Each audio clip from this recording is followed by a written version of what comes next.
So we have here, hopefully all the groups have been writing in. We can see what different groups said, and you can actually look and see on your devices what different groups came up with.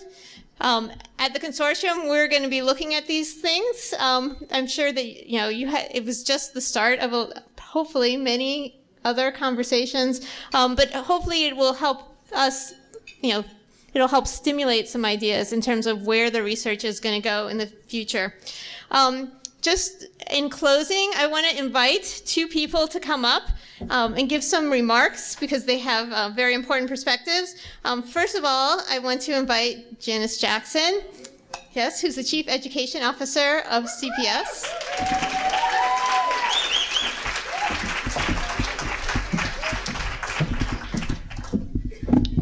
Thank you, Elaine. Good evening, everyone. I'm here tonight just really to kind of close things out and really thank the consortium on behalf of Chicago Public Schools, not only for their tremendous support and valuable data over the past 25 years, but really just to personally, as a principal, I feel like the data that's been supplied really changed my practice, and I think that that's ultimately the goal of any researcher. I want to congratulate you. 25 years is an amazing feat. And to be able to be in the place, in the space that you're in right now is even more amazing. One of the things that I'd like to talk about and kind of take it down to the micro level and then go back macro, because obviously my goal here tonight is to represent the district. But the reason why the consortium's work is so important to me is because my initial desire was to be a college professor. So that's like the researcher inside of me.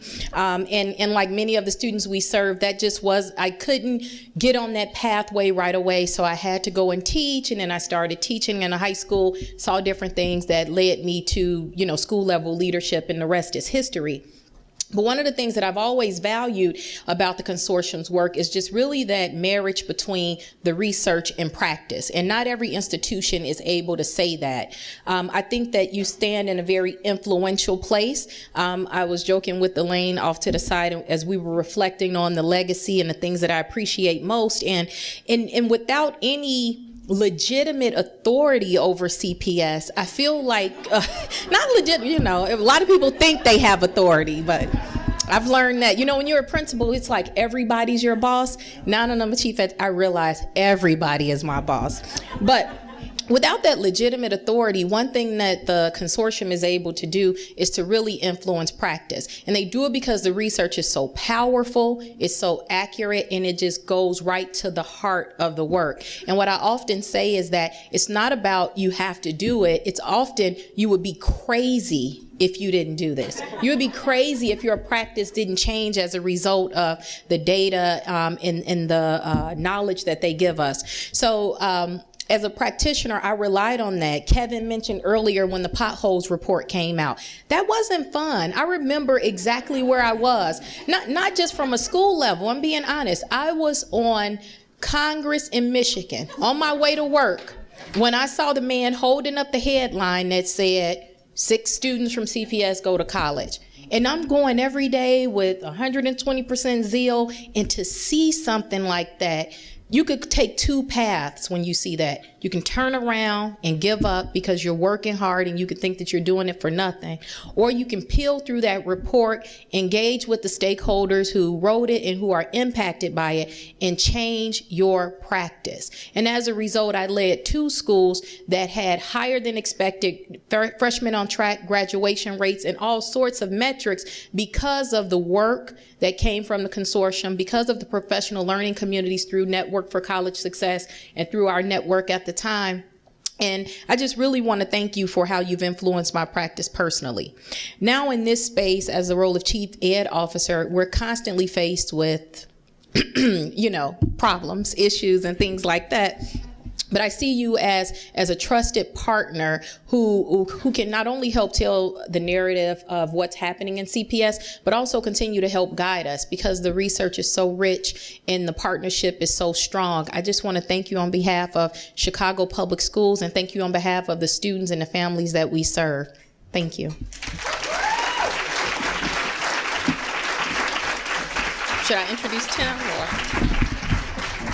Thank you, Janice. So I know you would have been a great professor, but I'm so glad that you're a school leader. Still one day. Yeah, yeah. And finally, I want to introduce Tim Knowles, who's going to take a city perspective on some of the to and through work, I think. We'll see. Tim Knowles is the chairman of the Urban Education Institute, and he's also the Pritzker director, right, of the Urban Education, no, the Urban Labs, sorry. You got it. Sorry, Urban Lab. So only the consortium would have its 25th birthday, and 300 people would show up, and they would make you work for 2 hours before you can have a drink.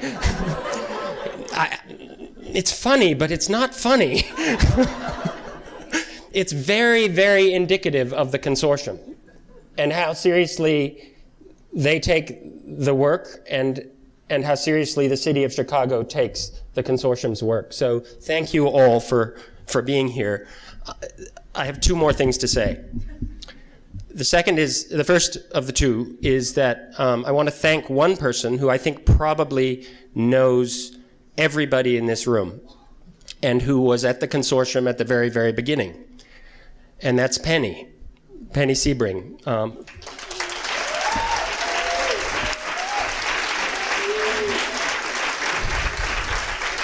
There are anchors in our city, and Penny is one. There are anchors at the Urban Education Institute, and Penny is one. And then there are anchors in the consortium. And Penny's lesser half is here, I believe, as well. Should I say anything else? I'm done now.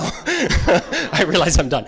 So the final thing I want to say is this: why this is evident to everybody in this room why this work matters as much as it does.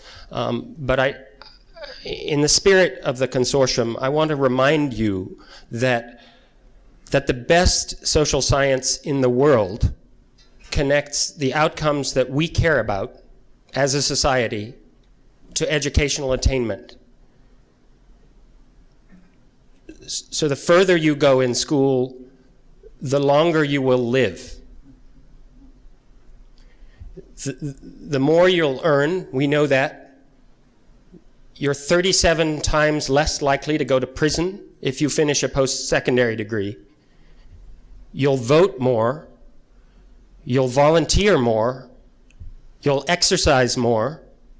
You'll give blood more. You'll have children with higher levels of educational attainment. So it is the investment that pays dividends for generations. So my charge, our charge, I think, just in the way we know there was this remarkable story in terms of freshmen getting and staying on track and graduating from high school in this city, a story that's playing out in 1,000 different ways without a top-down mandate in cities across in schools across our city.